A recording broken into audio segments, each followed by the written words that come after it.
भारतीय सैन्य दलाचं आणि भारताचे प्रधानमंत्री माननीय नरेंद्र मोदीजी यांचं सर्व मिळून मनपूर्वक अभिनंदन करूया। अतिशय प्रिसिशन पद्धतीनं एअर स्ट्राईक करून दहशतवाद्यांचे 9 अड्डे पूर्णपणे ध्वस्त करण्यात आलेले आहेत आणि यावेळी ते ध्वस्त करतानाच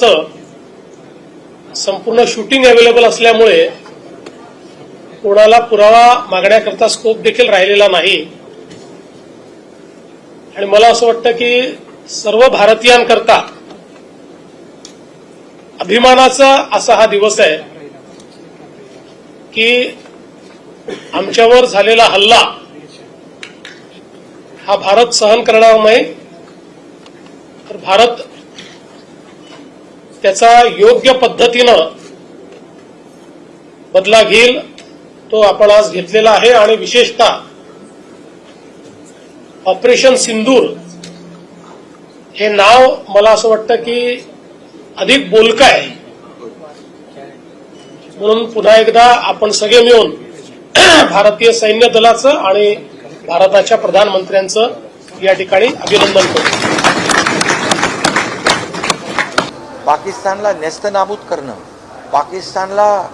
त्याचं नामोनिशान मिटवणं ही प्रत्येक देशभक्ताची इच्छा आहे आणि ती इच्छा आदरणीय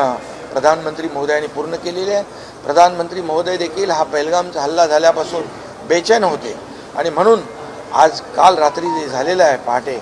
याचं अनेक देशांनी स्वागत केलेलं आहे आणि म्हणूनच मी एवढंच सांगतो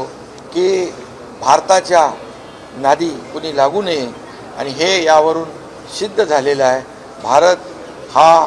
मी मगाशी म्हणालो आता नवा भारत आहे, घुसके मारनेवाला भारत आहे आणि म्हणून ज्या आपल्या बहिणींच्या सिंदूर पुसण्याचं काम पाप केलं होतं त्यांना ऑपरेशन सिंदूरने या ठिकाणी भारतीय जे आपले जवान आहेत त्यांनी उत्तर दिलेलं आहे।